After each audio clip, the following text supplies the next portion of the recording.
Bonsoir à tous, bienvenue sur TLG. Je suis avec Donovan Morel, 16 ans, lycéen à Port-Océane. Bonjour Donovan. Bonjour Christine.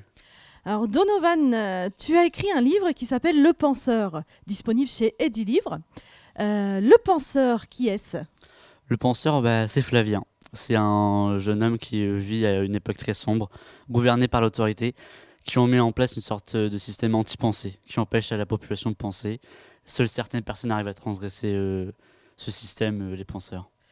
Qu'est-ce qui t'a donné l'envie d'écrire? C'est l'an dernier, quand j'avais français, ma prof de français, Madame Subtil, m'avait donné un exercice littéraire à faire chez nous.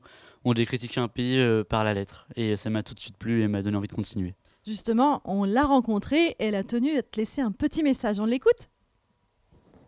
Voilà, alors Donovan est venu me voir un jour en me disant qu'il n'aimait pas lire.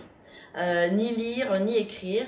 Et puis, au fil des semaines, des mois, en fait, on a commencé à aborder des auteurs tels que Montesquieu, tels que Voltaire. Et là, Donovan, en fait, s'est pris au jeu et a trouvé de l'intérêt dans ses lectures. Il m'a dit, madame, voilà, j'ai quelque chose à vous dire. En fait, ils ne savaient pas trop comment me l'annoncer. Ils me disaient, voilà, je me suis mise à écrire.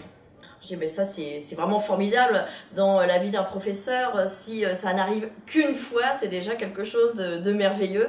Donc je dis surtout, ne t'arrête pas. Et je dis, écoute, si tu as besoin de moi, je suis à ta disposition. Je peux lire ce que tu écris si tu as envie de me montrer, parce que c'est quand même quelque chose de personnel. Donc montre-moi tes écrits si tu en as envie. Je les corrigerai si tu le souhaites.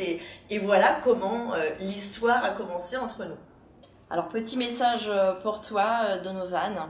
Je sais que l'écriture est un exutoire pour toi. Je te l'ai dit, je l'ai bien compris, mais comme pour beaucoup d'écrivains, j'ai trouvé dans ta façon d'écrire une belle maturité déjà pour un élève de ton âge. Et très sincèrement, je t'encourage à poursuivre. Je sais que le tome 2 est parti chez l'éditeur.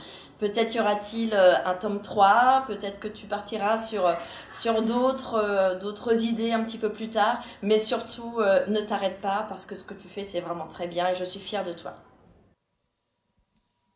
Alors, qu'est-ce que ça te fait d'entendre ces mots-là dans la bouche de la prof de français? Ça me choque, ça me fait aussi super plaisir. Elle m'a déjà dit qu'elle était fière, mais elle m'avait pas dit autant de choses. Ça me touche beaucoup et ça me fait plaisir. Elle parle d'un tome 2, il est disponible? Il est en cours de publication. Et le tome 3? Il n'est pas encore écrit, mais il ne devrait pas tarder. Alors, est-ce que tu as d'autres projets d'écriture autres que Le Penseur? Je suis en train d'écrire un nouveau roman qui est très différent de Le Penseur actuellement. C'est dans la même lignée fantastique? C'est toujours dans le fantastique, mais avec beaucoup plus de mystère. C'est-à-dire, tu peux nous en dire un petit peu plus? C'est une famille qui arrive dans une nouvelle ville, qui emménage dans une grande maison, la plus belle maison de la ville, mais pas la meilleure. Alors, qu'est-ce qu'on peut te souhaiter pour la suite?